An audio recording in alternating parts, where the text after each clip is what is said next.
Bienvenue à tous sur la page Braves Femmes de Guinée, la page qui a pour objectif d'encourager les femmes et de créer un espace de dialogue entre les femmes et les hommes.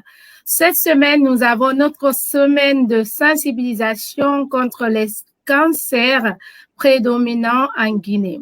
Nous serons accompagnés des experts tout au long de la semaine, tels que professeur Bangali Traoré et du docteur Magas qui sera avec moi, qui ont pris leur temps, qui vont prendre leur temps pour m'accompagner tout au long de cette semaine.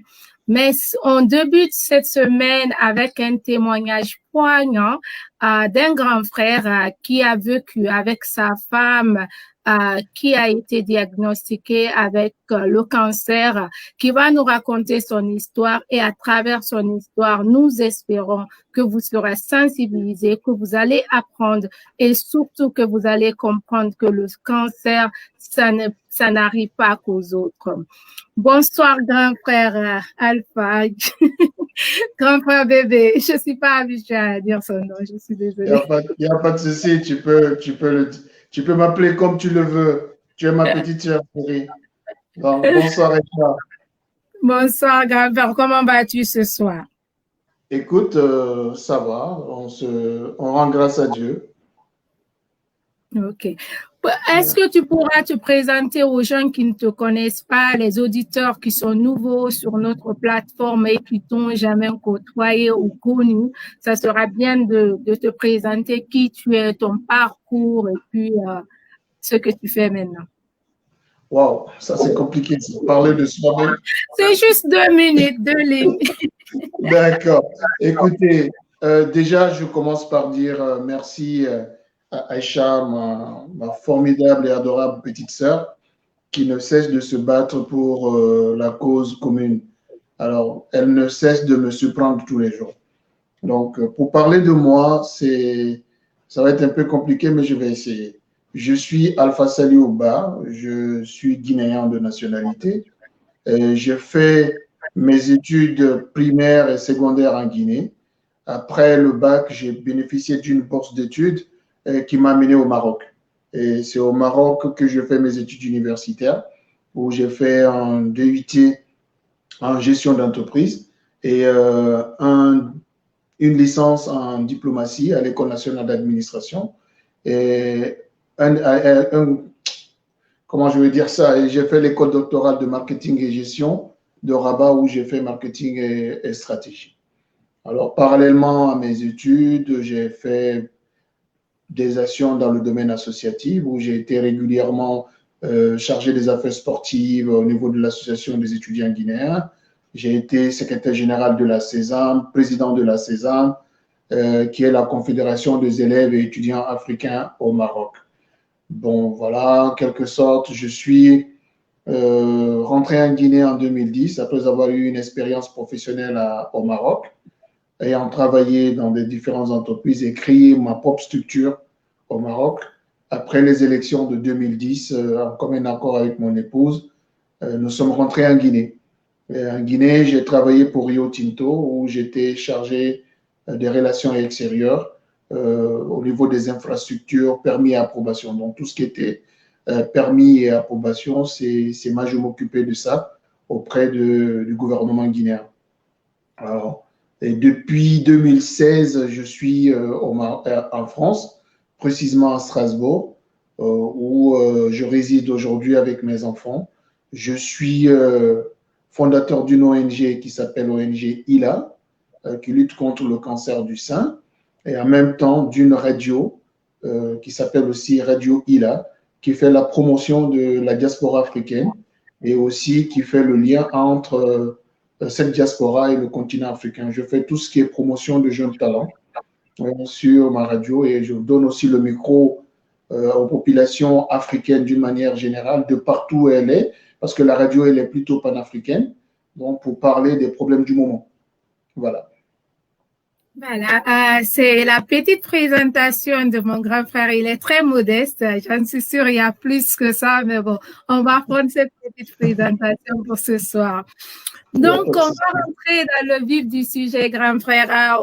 est-ce que tu peux un peu, je pense que c'est un sujet un peu sensible, donc je vais essayer de poser des questions qui vraiment pour moi m'intéressent, et si des gens ont d'autres questions par rapport au thème, ils peuvent aussi, comme d'habitude, ils peuvent poser, et si tu as des réponses pour eux, tu pourras répondre à ces questions.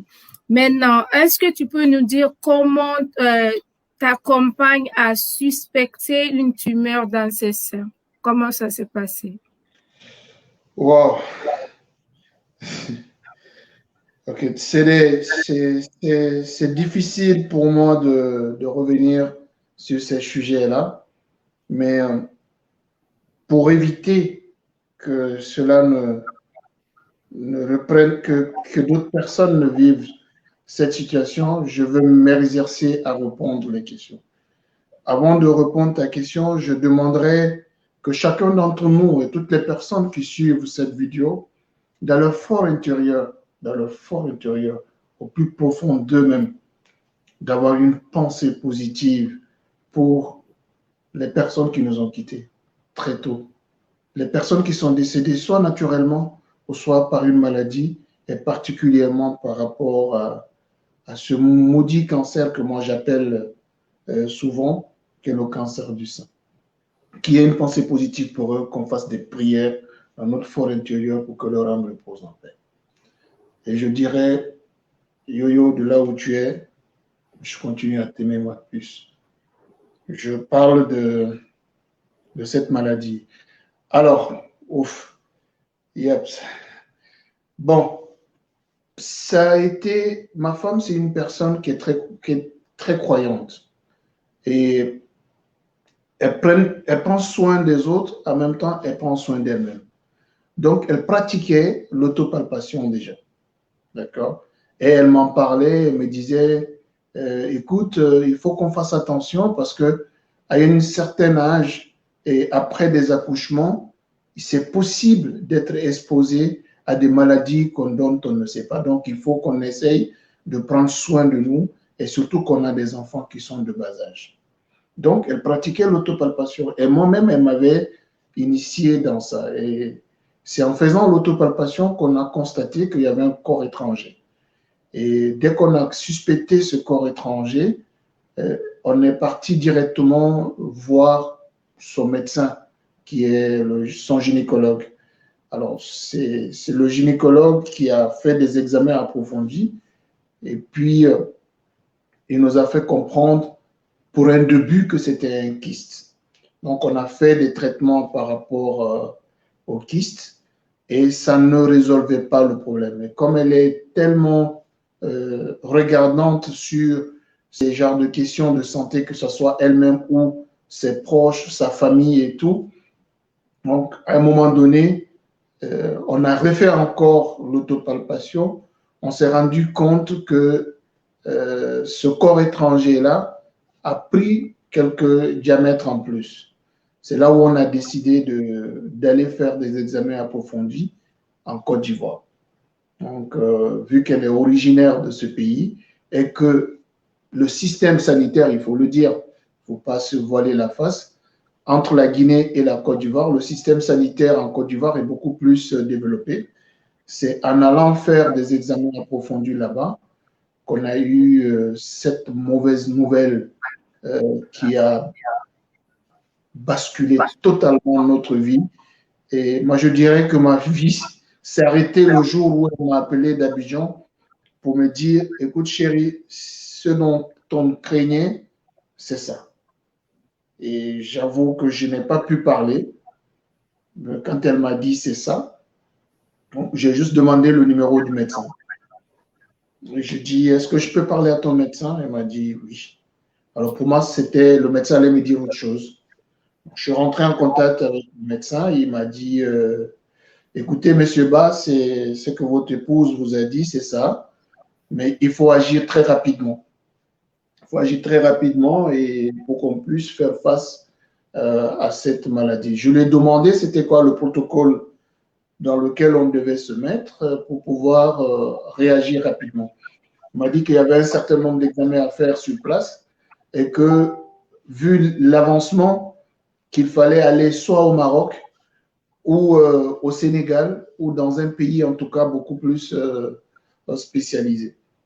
Bon, Dieu faisant, comme j'avais un boulot qui me permettait et qui nous permettait, elle et moi, parce qu'il faut le rappeler, elle était directrice marketing dans une banque, qui est Aura Bank, que je salue en passant. Et moi, étant à Rio Tinto, donc nos positions nous permettaient à ce qu'elle puisse effectuer ce voyage vers la France afin de faire ses examens plus approfondis et suivre un traitement. Donc voilà comment est-ce que nous, on a su qu'on avait ce maudit cancer à combattre. Voilà, et que sans faisant l'autopalpation et en faisant des examens plus approfondis auprès des hôpitaux spécialisés. Voilà. Comment cela fut pour vous de découvrir? Je sais que tu as dit que ta vie s'est arrêtée et c'était vraiment à travers ton récit. Je vois que c'est quand même un combat parce que il y a eu des examens. Dieu merci, vous avez les moyens de pouvoir aller ailleurs pour plus de traitement. Mais comment cela a fut pour vous de découvrir qu'elle était malade? Pour toute la famille, je veux dire, les enfants, tout le monde autour. Écoutez, pour un début, comme je vous ai dit, hein, moi je suis croyant et ma femme était profondément aussi croyante. Alors quand ça s'est passé, on a évité d'alarmer la famille. D'accord? On n'a pas dit tout de suite à l'ensemble de la famille qu'il y avait ça, pour ne pas alarmer les gens. On s'est dit qu'on n'a qu'à déjà prendre en charge nous-mêmes la situation, parce que nos enfants sont petits, hein, ils n'étaient pas grands. Donc, il fallait prendre en charge la situation. Et puis, au fur et à mesure que les choses avanceraient, on allait essayer de se confier. Pour le moment, en ce moment, on l'a géré à deux, et puis plus quelques personnes proches à qui on en a parlé. Donc, on n'a pas ébruité l'information à l'ensemble de la grande famille pour éviter des polémiques. Il fallait prendre une décision rapide et importante face à la situation. Donc, on a analysé le problème, on a analysé nos moyens parce que c'était un projet qu'il fallait mettre en place. On a mis en place ce qu'on pouvait mettre en place afin de réagir rapidement à la situation qui se présentait devant nous. Mais il y a eu un moment où il fallait maintenant dire à la famille, comme aux enfants, quand vous allez, je sais que vous êtes partis en France, il fallait bien les expliquer les raisons pour lesquelles vous quittez la Guinée pour la France. Qu'est-ce que vous avez pu dire aux enfants? Comment vous avez pu expliquer au fait la maladie aux enfants? Alors, moi, je vous dis, cette partie-là, c'est pas moi qui l'ai gérée. Franchement, Okay. j'ai laissé ma femme s'en occuper. Et vu qu'elle était très fusionnelle et présente auprès des enfants, et comme je vous ai dit tantôt, c'est que nous, la foi et la religion étaient notre base, était la base sur laquelle nous étions. Pour vous dire, hein, elle est de confession chrétienne et moi je suis musulman, mais la foi était tellement présente chez nous et c'est elle qui a géré cet aspect d'information auprès des enfants, mais qui était encore, je vous le rappelle, très petit. Il n'avait pas cette capacité de comprendre les choses. Pour un début, c'est elle seule qui est venue en France. Moi, je suis resté avec les enfants en Guinée. C'est pendant les grandes vacances, après que les enfants ont rejoint leur maman et tout. Vu la situation telle qu'elle se compliquait et tout, c'est en ce moment qu'on a décidé que les enfants restent d'abord auprès d'elle. Et puis moi, je suis resté en Guinée en continuant à travailler avec ma compagnie. Donc, c'est quand les choses ont commencé à plus se compliquer que je l'ai rejoint. J'ai laissé tomber mon emploi et je l'ai rejoint et je suis venu rester auprès d'elle pour qu'on puisse gérer la situation ensemble. Alors, pour vous dire, comment nous, on l'a géré, aujourd'hui, avec le recul, il faut dire que c'est elle qui l'a géré, en fait. C'est elle qui nous tenait par la foi et par son courage. Et moi, elle m'a protégé jusqu'à la dernière minute. Parce que si, me connaissant sensible, si elle me laissait peut-être devant certains faits, je ne sais pas, c'est Dieu seul qui sait ce qu'il nous réserve, mais je pense qu'il y avait certaines choses que je n'allais pas supporter. Mais c'est elle qui a géré toute la situation jusqu'à la dernière minute. Ok. Ce combat, combien de temps, au fait, ça a duré, au fait? La découverte de la maladie à Abidjan, proprement dit, jusqu'en France, il lui a fallu combien de temps, au fait? Bon, ça a duré une bonne... ça fait 3 ans. Ça a duré 3 ans. Okay. Ça a duré 3 ans. Et c'était une femme, laissez-moi vous dire ceci, bon, c'est pas parce que c'est ma femme, mais j'ai eu la chance d'avoir une femme combative. J'ai eu la chance d'avoir une femme très forte et très croyante. Et elle croyait en Dieu et puis elle ne se laissait pas faire. Elle se battait pour elle-même et surtout pour nous, c'est-à-dire ses enfants et moi-même et sa famille. Donc, elle n'a jamais baissé les bras. Elle s'est toujours battue pour pouvoir préserver sa famille, en fait. Donc, c'est ça qui nous a permis de tenir. D'accord. Quand on a une telle situation, une telle problématique qui est cette maladie pour laquelle on n'a pas encore un traitement, un prototype de traitement bien défini, vous savez, il faut avoir la force et avoir la foi de se battre pour pouvoir s'en sortir. Alors, cette force et cette foi-là, cette formidable femme l'avait. Et elle l'a montré jusqu'à la dernière minute. Je suis sûre aussi, elle était chanceuse de t'avoir, même si tu veux pas le dire, parce que les histoires, je lis des fois sur les survivants de cancer, beaucoup de couples, au fait, à un moment, ne tiennent plus. Il y a toujours l'abandon d'un partenaire et tout.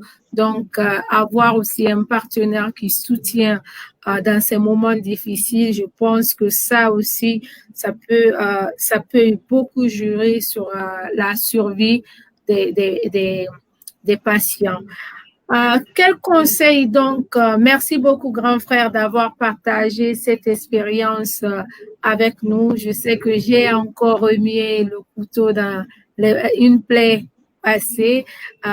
Merci d'avoir accepté de venir aujourd'hui, de témoigner. J'espère que ça va servir de force, ta voix va servir de force pour celles qui sont diagnostiquées maintenant et aussi va donner des conseils aux maris qui sont à côté, auprès de leurs malades ou leurs femmes qui combattent cette maladie.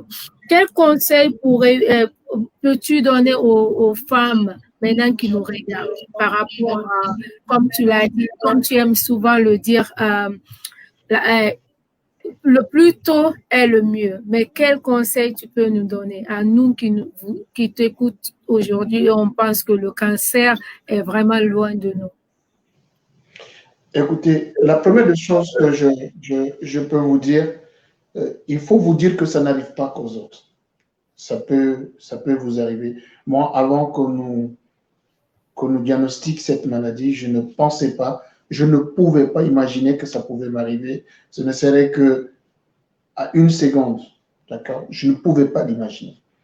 Donc, ça n'arrive pas qu'aux autres. Ça peut arriver à tout le monde, à tout moment, à tout instant. Le cancer, que ce soit le cancer du sein ou les autres formes de cancer, c'est une maladie qui peut se manifester à tout moment, à tout instant, à tout âge, et peu importe là où tu es. Ce qu'il faut faire pour se prévenir par rapport à ce genre de problème, premièrement, c'est d'avoir une vie saine. Avoir une vie saine et aussi il faut se faire des contrôles. Il faut se faire des contrôles. Surtout pour le cancer du sein, mes sœurs, les mamans, s'il vous plaît, procédez à une autopalpation s'il le faut, chaque matin. Quand vous sortez du lit, vous avez pris votre douche, avant de vous habiller, de faire votre maquillage, procédez à l'autopalpation. Allez-y voir des spécialistes, que ce soit votre médecin personnel ou le gynécologue, qu'il vous apprend comment faire l'autopalpation. Ceux qui sont instruits, allez regarder, il y a des tutoriels aujourd'hui sur YouTube qui vous montrent comment faire l'autopalpation. Quand vous détectez franchement le plus petit possible d'un corps étranger au sein de vos seins, allez-y tout de suite faire un examen approfondi. Et ne croyez pas à ce qu'on vous dit dans l'aspect traditionnel en vous donnant des médicaments de ceci ou cela, ou quand votre gynécologue, surtout cela, s'il vous plaît, surtout cela. Je ne dis pas que c'est l'erreur du gynécologue qui fait que ma femme n'est plus là. Mais je suis désolé. Mais quand on vous dit que ce n'est qu'un kyste qui est présent dans vos seins, s'il vous plaît, allez faire la biopsie pour vous rassurer. Pour vous rassurer que ce n'est pas un kyste. Le cancer, ce n'est pas une fatalité. D'accord? S'il est détecté très tôt, quand il n'a pas atteint un certain diamètre, il est possible d'éradiquer et de faire des soins et vivre. Vivre et le combattre et l'éliminer totalement. Mais quand il est détecté très tôt. Donc, s'il vous plaît, mes sœurs et les mamans qui nous suivent, faites cet exercice-là à tout moment. Faites cet exercice à tout moment. Et les maris qui nous suivent aujourd'hui, j'aimerais pas que vous ayez à vivre ce que j'ai vécu. Perdre une femme, la personne que tu as épousée, que tu as aimée et avec qui tu as fait des enfants, franchement, les amis, c'est la pire des choses. Je ne la souhaite pas à mon pire ennemi. Je ne souhaite pas cette situation parce que vous allez vous retrouver dans une situation où vous êtes incompris, où vous êtes jugé, où vous posez des questions sur vous-même. Est-ce que votre existence même, qu'est-ce qui fait que vous êtes là? Vous vous posez énormément de questions. Vous vous remettez en cause à tout moment. Et vous pouvez vous en vouloir pour des choses pour lesquelles peut-être que vous n'allez pas vous en vouloir.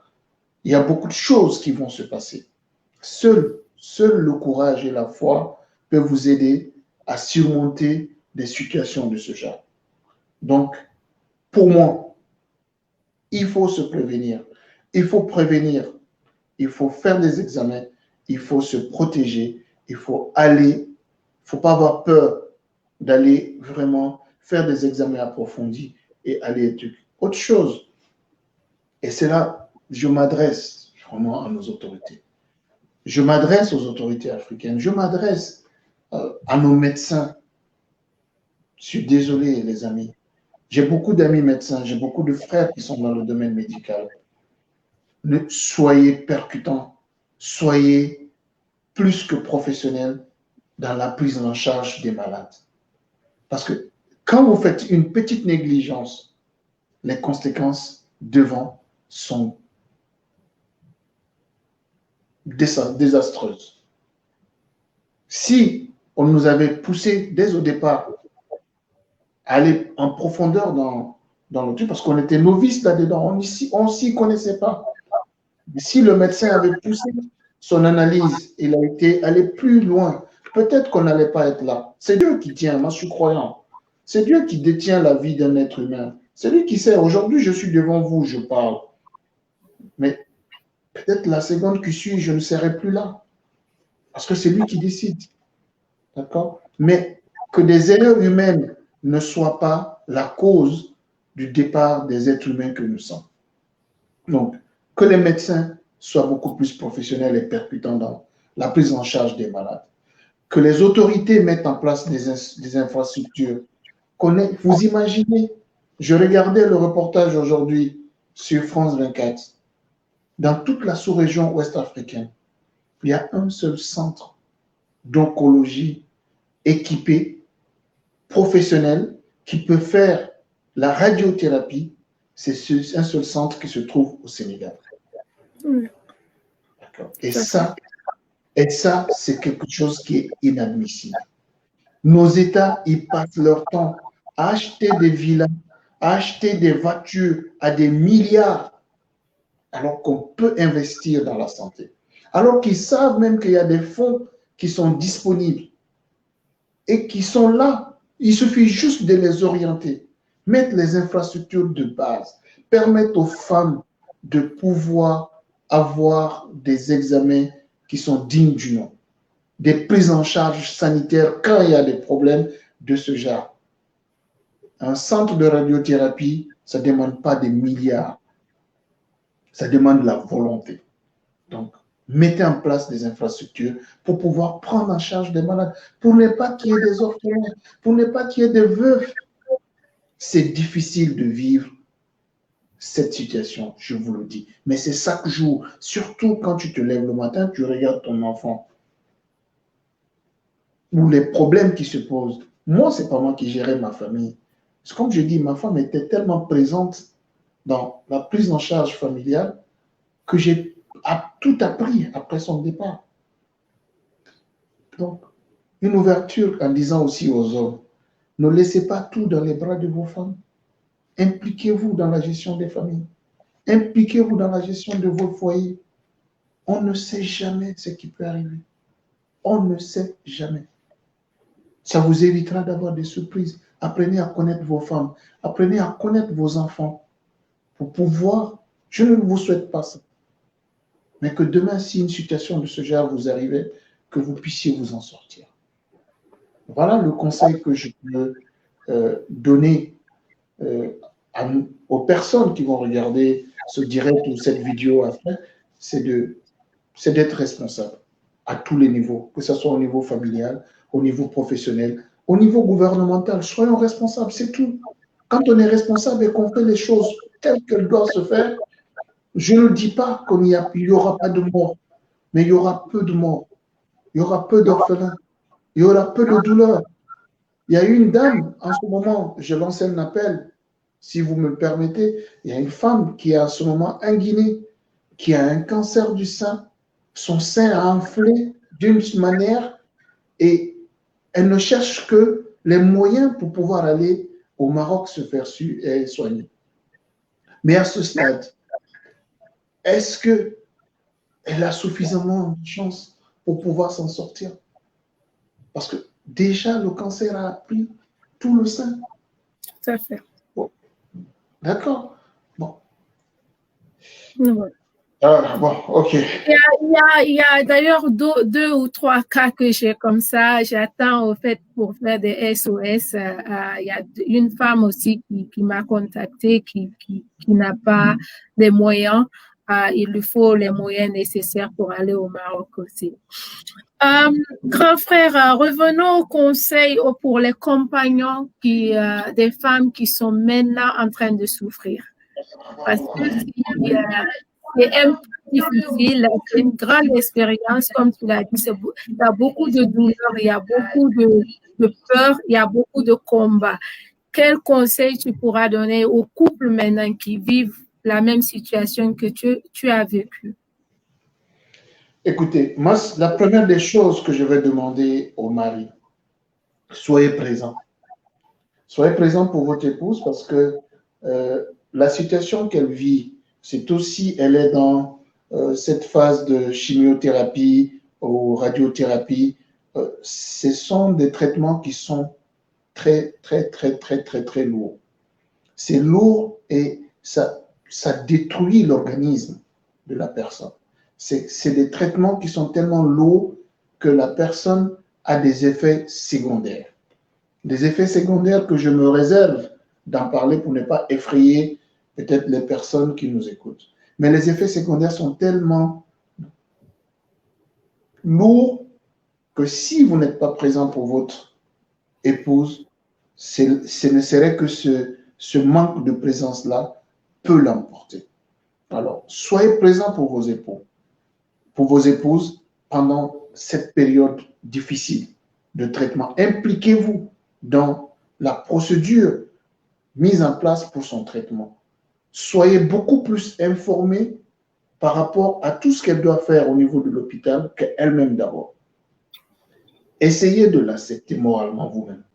Mais n'affichez pas la désolation devant elle, la personne en question qui est en train de faire le traitement. Profitez de la vie avec la personne au maximum. Mais quand je vous dis, mais profitez de la vie au maximum avec la personne. Chaque instant est important. Mais chaque seconde, mais chaque minute, mais chaque tierce de seconde que vous avez est plus qu'important pour vous dans la gestion de cette maladie. Donc, profitez au maximum. Essayez de créer un environnement positif, un environnement agréable autour d'elle, que ce soit elle et les enfants. Ce ne serait que ça, vous aurez fait, je dirais, plus de la moitié de son traitement. Cette présence humaine, c'est ça qui donne la possibilité, dans d'autres pays comme ici, ce n'est pas le traitement des fois qui importe, c'est l'environnement dans lequel la personne elle est en train de vivre. Cela est important. Donc, impliquez-vous dans la procédure du traitement, partagez la joie de vivre avec votre épouse, avec vos enfants, créez un cadre qu'on peut dire waouh pour vous, parce que la vie ne tient qu'à une petite frange de secondes. Je ne vous souhaite pas de voir ça. C'est rien, c'est des fractions de secondes qui font que vous passez de l'autre côté. Donc, si je peux dire, ce que je peux conseiller aux hommes, c'est d'être présent et de partager la joie de vivre, partager l'amour, montrer à la personne que vous l'aimez. Il faut lui montrer que vous l'aimez. Et quand ça se passe autrement, faites vivre la personne, faites vivre l'esprit de la personne. C'est une obligation. Il ne faut pas seulement qu'après que la personne est partie, que vous passez à autre chose. Ce ne serait pas responsable, les amis. Faites vivre l'esprit de la personne. Moi, des fois, j'ai l'impression que des gens, ils pensent que je suis fou, que je suis perdu, et que Il y a des amis qui me disent, écoute, j'ai peur pour toi. Non, il ne faut pas avoir peur pour moi. Moi, je suis conscient de ce que je fais. Et j'ai choisi de le faire. C'est moi qui ai choisi, on ne m'a pas obligé. Je suis en train de faire ce que je suis en train de faire aujourd'hui parce que je le veux. Je ne le fais pas pour plaire à quelqu'un. Je le fais parce que je le veux. Que ce soit ma famille, que ce soit ma belle famille, que ce soit les amis ou tout ce qui s'ensuit, tout ce qui tourne autour de moi, je ne cherche pas à plaire. La personne à qui je voulais plaire n'est plus là. Je ne cherche pas à plaire à quelqu'un, moi. Je cherche à m'affirmer. Je cherche à vivre. C'est ça aujourd'hui. C'est difficile de le dire. Mais c'est profond ce que je vous dis. Je vous parle avec une très grande sincérité parce que les personnes qui nous écoutent, il y en a qui vont se comprendre. Il y en a qui ne vont rien comprendre. Ils vont se dire, mais qu'est-ce qu'il nous raconte ce monsieur? Mais je ne vous souhaite pas de vivre ce que j'ai vécu pour comprendre ce que je vous raconte. J'ai accepté de participer à cette rencontre avec ma petite sœur. C'est pour vous éviter d'être dans la situation dans laquelle je suis. Je suis quelqu'un qui aime la vie, moi. Je suis quelqu'un d'outgoing. Je suis quelqu'un qui adore profiter de la vie au maximum. Je voulais le faire avec mon épouse. Aujourd'hui, je ne peux pas. Pourquoi? Parce qu'il y a un maudit cancer qui nous a séparés. Mais aujourd'hui, mon énergie, qu'est-ce que je fais? Je le concentre dans faire vivre le meilleur des héritages, la meilleure des richesses qu'elle m'a laissées. Je concentre mon énergie dans ça, voir mes enfants, voir les enfants qu'elle m'a laissés, grandir comme elle le voulait, transmettre les valeurs qu'elle avait, parce que c'était une femme qui avait des valeurs. C'était une femme qui avait une forte personnalité. C'était une femme digne. Aujourd'hui, mon combat, c'est de transmettre le peu que je connais de cette femme-là à ses enfants, qui grandissent avec ça, qui soient fiers d'avoir une mère comme elle, qui soient fiers d'avoir une mère qui était forte et digne. Voilà le combat que je mène aujourd'hui. Et faire vivre son esprit, faire vivre ça. Oh, ben, faire vivre, c'est que elle avait de plus cher qui était le partage. Voilà le combat que j'ai. Voilà pourquoi je suis là aujourd'hui. C'est ma raison d'être aujourd'hui. Voilà. Laissez-moi vous dire, les gars, cette vie, elle ne repose absolument à rien sauf vos valeurs. Il faut les adopter, les gars. Il faut les adopter, les amis. Le matériel, c'est rien. Le matériel, je l'ai eu. Je peux l'avoir aujourd'hui encore. Je peux l'avoir. J'ai ces compétences. J'ai les moyens d'aller le chercher. Pour ceux qui me connaissent aujourd'hui, même le système dans lequel nous sommes au pays aujourd'hui, c'est un système dans lequel je peux m'en sortir. Je n'ai pas ce problème. Mais perdre la personne qui pouvait te booster par derrière et te dire vas-y, fais ce que tu as à faire. J'assure ce qui est le bac, ce qui est derrière toi, afin que tu puisses te battre dehors. Quand tu perds cette personne, tu perds tes moyens. Je pense qu'il y a une personne qui me connaît mieux, c'est un moment que je permets de citer. Elle disait tellement que j'ai fait des bêtises dans ma vie. Hein. Quand j'étais étudiant, elle m'a vu, je fais des conneries, je fais plein de bêtises des années. Elle me disait tout simplement, la femme que tu as rencontrée dans ta vie, c'est celle-là qui va te permettre d'aller loin et de changer ta façon de voir les choses. Je pense qu'elle n'a pas eu tort dans maman. Aujourd'hui, à chaque jour, chaque fois que je pense et que je revois le passif, le passé, je me rends compte que j'ai eu de la chance. Et cette chance, je ne la lâcherai pas. Je reste fidèle à mes engagements. Je reste fidèle. Et c'est pour cela que j'ai mis en place, tout à l'heure au début de la présentation, je vous ai dit ONG ILA, Radio ILA, et c'est le deuxième prénom de ma femme. C'est son esprit que j'essaie de faire vivre dans ces deux organismes que j'ai mis en place. Son esprit de partage. Elle tirait, c'est une femme qui avait la possibilité, elle avait sa satisfaction dans la satisfaction de l'autre. Est-ce que vous comprenez? C'est quand elle voit le bonheur dans les yeux de l'autre qu'elle est heureuse. C'est ça les valeurs humaines. Ce n'est pas tous pour moi. Je profite pour parler aujourd'hui. C'est la première fois que je parle comme ça en public. Je n'aime pas trop m'ouvrir aujourd'hui. Tu me permets, peut-être que c'est une petite thérapie aussi pour moi-même. Non, j'écoute en tant que Kansla, je suis assise, j'écoute, je sais que tu as besoin de parler, donc là, je ne dis rien, j'écoute. D'habitude, je parle beaucoup. On fait l'émission, on est go, je t'écoute, tu me poses des questions, parce que si moi seul qui parle, ça serait intéressant. J'en suis sûre, là où Yo-Yo est, elle est très, très fière de toi, parce que entendre on fait souvent les louanges de sa femme, devant sa femme, savoir qu'il y a quelqu'un quelque part qui nous aime malgré le fait qu'on n'est pas physiquement avec cette personne, je pense que c'est le plus grand rêve de toutes les femmes de la Terre. Elle est chanceuse de t'avoir, j'en suis sûre.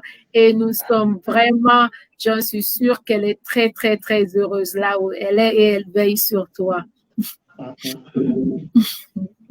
Merci d'avoir partagé son esprit. Moi-même, je le sens, j'ai la chair de poule là où je suis assise. Merci beaucoup, grand frère. Quels sont les conseils que tu pourras donner aux femmes qui ont peur d'aller faire le test de dépistage, surtout qui ont peur de perdre leur sein, parce qu'il y a beaucoup de femmes qui ont peur d'aller à l'hôpital, par peur de perdre leur sein ou les deux seins. Quels conseils tu peux les donner à ce moment? Alors, moi, là, sur ce point, je vais être beaucoup plus dur. C'est deux choses. Soit vous avez peur de perdre vos seins et que vous voulez mourir, ou vous voulez perdre vos seins et vivre. Les seins, c'est vrai, ce sont des atouts pour la femme. C'est quelque chose de très important. Mais laissez-moi vous dire, c'est normal, hein, je comprends aussi les femmes qui ont peur. Elles ont peur, c'est normal. Surtout quand tu es dans un environnement comme le nôtre, dans nos différents pays. C'est normal qu'elles aient peur. Parce que les infrastructures sanitaires ne sont pas mises en place pour pouvoir les prendre en charge, ces femmes-là. C'est normal que j'ai peur. Mais ce que je peux leur dire, mes sœurs, n'ayez pas peur de ça. Aujourd'hui, peut-être, vous n'avez pas les moyens.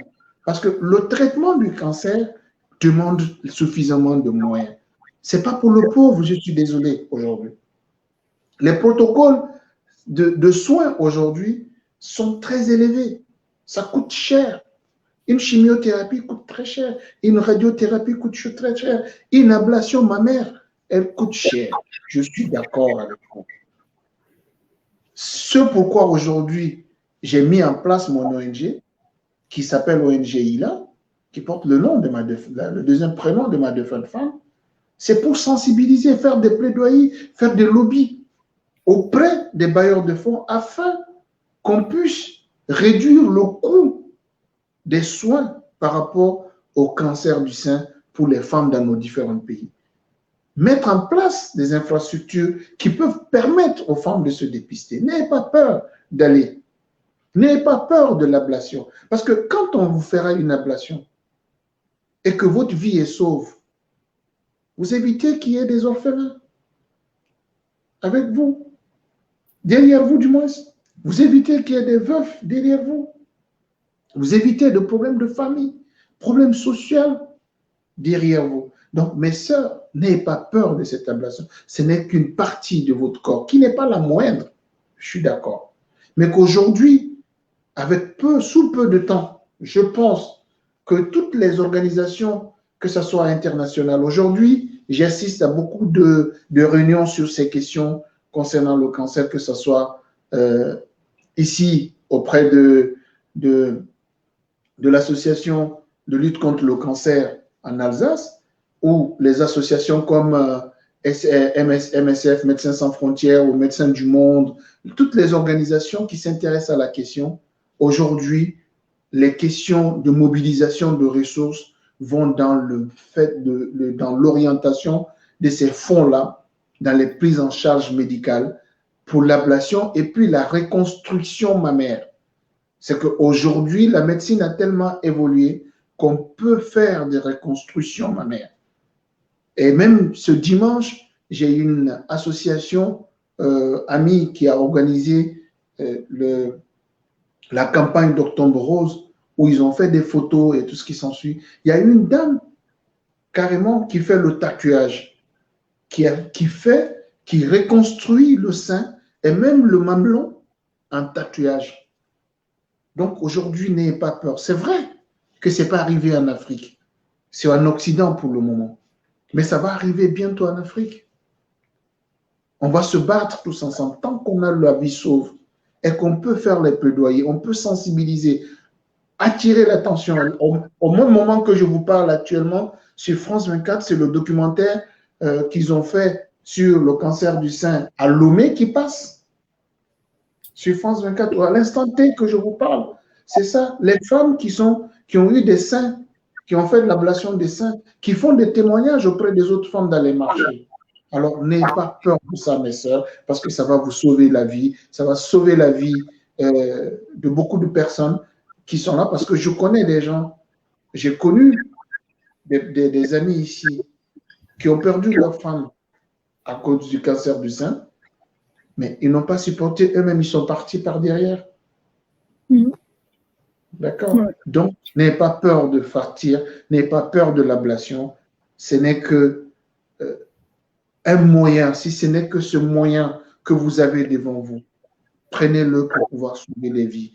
Prenez-le pour pouvoir éviter qu'il y ait des orphelins. Prenez-le pour éviter qu'il y ait des... Vous savez, chez nous en Afrique, quand il y a la mort, il y a des problèmes d'ordre social qui se posent. Il y a toujours des petites querelles ou des histoires qu'on n'avait pas parlé qui ressortent. Donc, sauvez vos vies pour sauver vos familles. N'ayez pas peur de l'ablation. Voilà. Merci beaucoup pour ces conseils pleins de sagesse. J'espère que les femmes qui t'ont écouté aujourd'hui et les maris aussi vont prendre des nuggets, comme je l'ai dit, des petits conseils utiles pour pouvoir faire la prévention ou pour pouvoir gérer cette maladie en famille.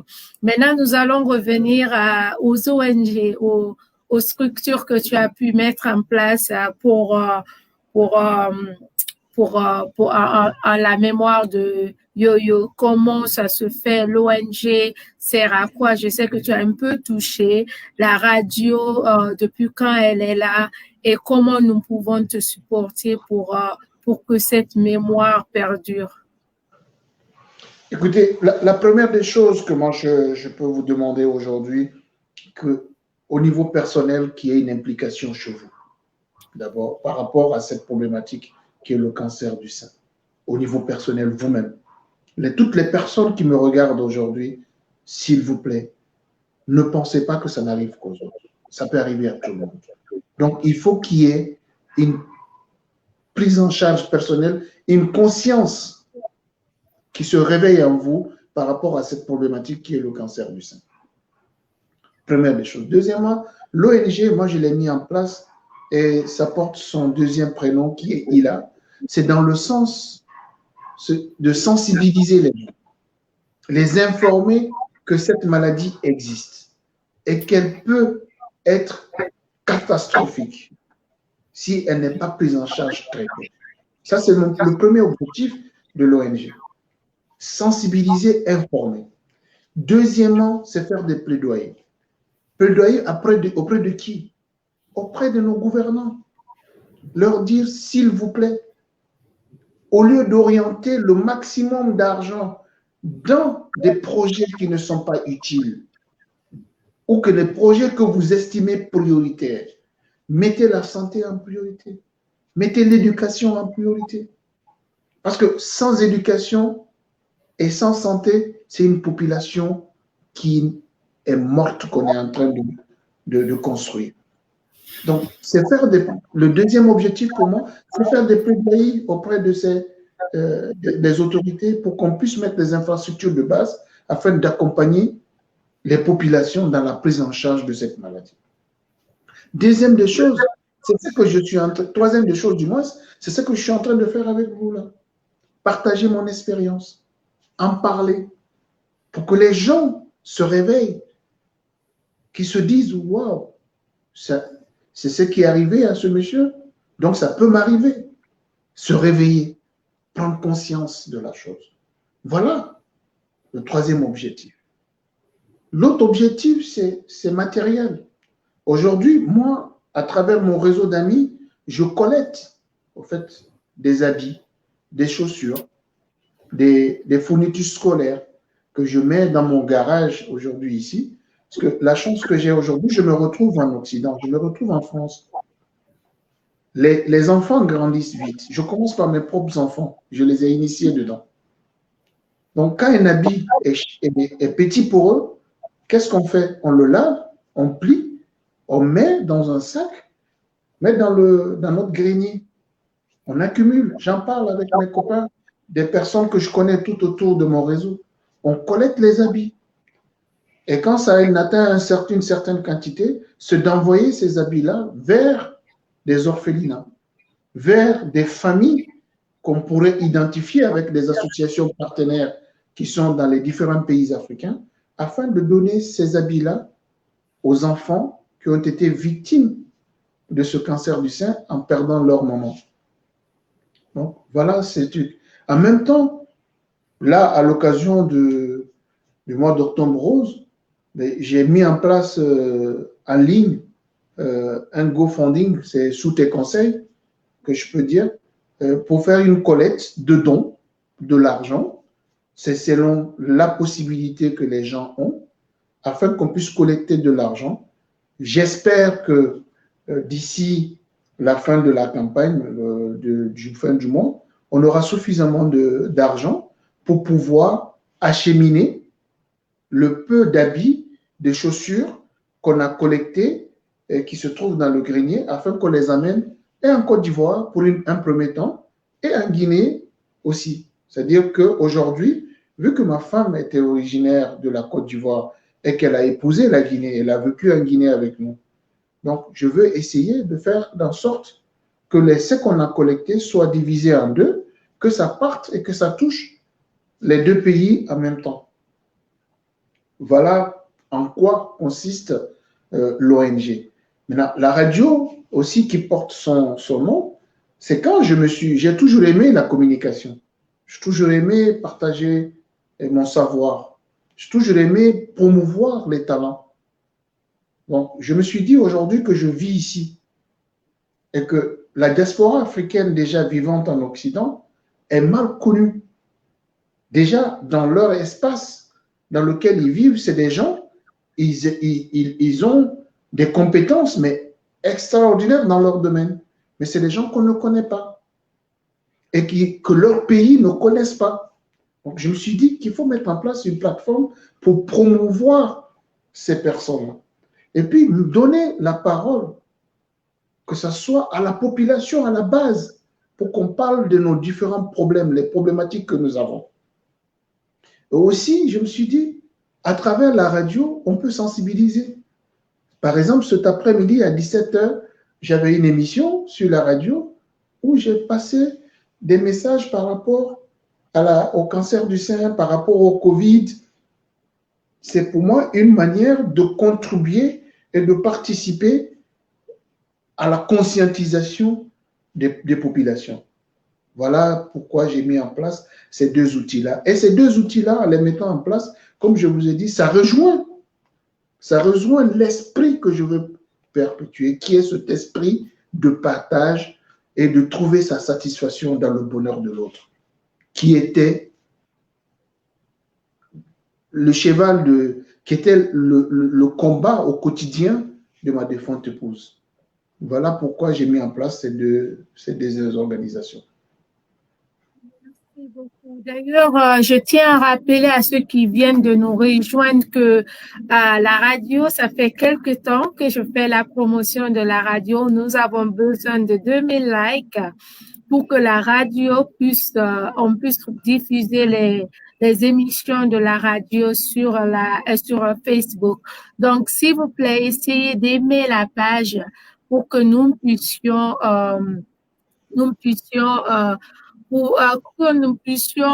partager l'esprit de Yo-Yo. Ça me fera plaisir d'entendre moi la radio sur Facebook, sincèrement.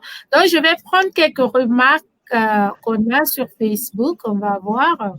Je connais bien ce sujet en tant que médecin et en tant que fils ayant vécu la maladie de sa maman jusqu'à son décès. Paix à l'âme de ta maman. Nous avons d'autres remarques. C'était une gentille femme, paix à son âme. Nous avons que l'âme de votre épouse repose en paix, que Dieu soit toujours avec vous et vos enfants. Amen. Du courage, Alpha.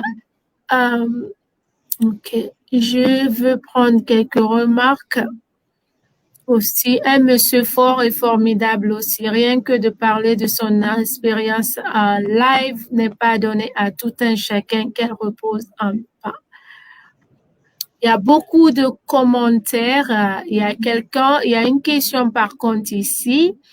J'aimerais juste savoir si monsieur le permet, si sa famille ne l'embête pas de se remarier. Le plus souvent, quand une femme décède ou le mari, dès après le veuvage, on commence à demander quand est-ce la personne se remarie. Wow. Écoutez, ça c'est la question qui se pose pratiquement tous les jours.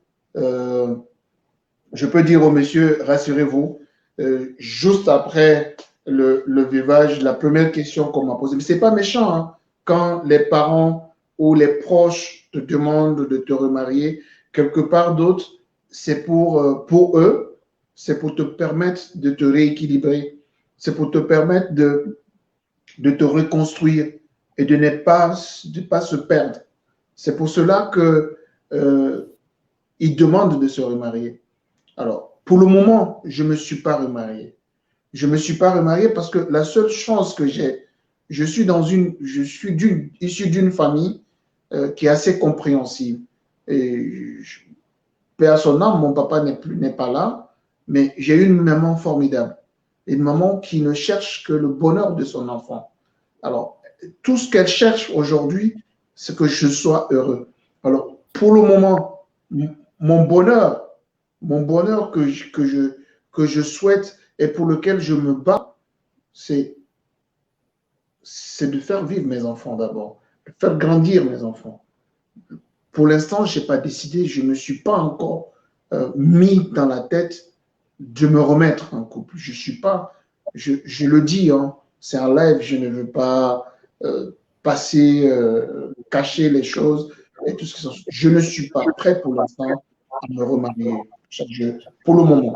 Et il faut dire aussi, peut-être que je n'ai pas encore rencontré cette personne qui va me faire le déclic. Je n'ai pas encore rencontré cette personne. Donc, c'est vrai, effectivement, nos parents, juste après le veuvage, pour la femme, c'est les musulmans, c'est après les 6 mois, on te dit tout de suite, il faut te remarier. Et pour nous, les hommes, c'est, en quelque sorte, tu n'attends même pas les 6 mois, hein. C'est les 3 prochains mois seulement, on commence à te demander de te remettre avec une femme. Mais pour le moment, moi, je ne suis pas dans cette configuration. Je n'ai pas rencontré cette femme qui va me faire le déclic de me remettre. Et j'espère que ça va arriver, parce que tout comme fait, il faut qu'on essaye de se remettre. Ce sont nos valeurs, ça fait partie de nos valeurs culturelles. Il faudrait qu'on se remette un jour à ça. Pour l'instant, je ne suis pas à ce stade. OK. Merci. Je connais ça, étant la fille d'une veuve. On a vécu ça, il faut se remarier. Non. C'est quoi le nom de la radio? Il y a une question aussi. La radio, c'est Radio Ila. Donc aujourd'hui, vous avez la possibilité de nous écouter directement selon les streamings, c'est-à-dire les lives qu'on fait sur Facebook. Mais vous avez la possibilité d'écouter la radio sur le site de la radio. Il suffit juste de faire www.radioila, c'est y2la.com. Je dis bien y2la.com. À partir de ce lien-là, vous avez la possibilité de nous écouter partout où vous êtes. Aujourd'hui, la radio, elle est permanemment ouverte. Si ce n'est pas une émission que j'anime, c'est de la musique qui passe. Donc, étant au bureau, dans votre voiture, il suffit juste d'avoir Internet, un ordinateur, un téléphone, un smartphone, et vous avez la possibilité de nous écouter. Ok. Merci beaucoup, grand frère, d'avoir ouvert ton cœur. Je sais, c'est la première fois que tu parles ou tu voyages autant. On lit souvent tes publications autour de Yo-Yo, ton amour pour elle, mais c'est la première fois que tu viens à cœur ouvert pour nous parler de ton expérience, ce qui s'est passé du début jusqu'à la fin. Je suis très, très reconnaissante que tu aies partager ce moment avec moi. J'appelle, c'est un moment de douleur, en même temps, c'est un moment de partage pour moi. J'espère que l'objectif sera atteint, sensibiliser les gens autour, autour du cancer de sein, mais aussi à travers ton expérience, encourager celles qui vivent avec cette maladie et aussi encourager leurs compagnons qui luttent à côté d'elles pour que tout le monde, j'espère qu'on va, je n'aime pas le cancer, je n'aime pas, je suis cancer, mais je déteste le mot cancer. Je ne veux pas entendre à côté. J'espère que ils vont trouver une solution, il y aura un traitement, on prie tous, on se bat et on croit tous que ça va arriver un jour. Est-ce que tu as un mot de la fin, un message de la fin pour nous autres pour nous qui te suivons et ceux qui vont venir plus tard revoir cette vidéo? Ben, ce que je peux vous dire, les amis, soyez sincères dans tout ce que vous dites. Soyez honnête envers vous-même d'abord. Et être sincère envers vous-même avant de l'être envers les autres. C'est très important dans la vie. Et quand vous prenez un engagement, allez jusqu'au bout. Tout engagement a des conséquences, que ce soit positif ou négatif. Et quand vous faites un choix, allez-y. Allez jusqu'au bout. On apprend de nos erreurs. On apprend de nos erreurs. Pourquoi je vous dis ça? J'ai dépassé beaucoup d'étapes dans ma vie. J'ai eu beaucoup d'expériences positives et négatives. Mais aujourd'hui, ce qui me fait vivre, ce sont mes choix. Quand je choisis quelque chose, je l'assume jusqu'au bout. Donc, ce que je vous demande, en faisant vos choix, faites de sorte que vous soyez en harmonie envers vous-même face aux choix. Que ce soit des choix que vous-même vous avez faits, pas qu'on vous a imposé. Faites ça et partagez la joie de vivre. Profitez de la vie. Profitez de la vie au maximum. Elle peut s'arrêter d'une minute à une autre. Et quand vous êtes en couple, mettez en valeur votre couple. Que ce soit la femme ou l'homme. Dès que vous avez choisi, et que je dis bien, c'est pour cela que je dis soyez sincères envers vous-même et assumez vos choix. Battez-vous pour obtenir ce que vous voulez. Et une fois que vous l'avez fait, mettez ce choix en valeur. Il peut y avoir des erreurs de partout. On peut se tromper, on peut faire beaucoup d'erreurs dans une relation. Mais le plus important, c'est les bases. Partagez la joie de vivre. Partagez l'amour. Aimons-nous vivants. Ça, c'est ce que je peux vous dire, les amis. Aimons-nous vivants et assumons nos responsabilités. Sur ce, je vous dis merci de nous avoir écoutés.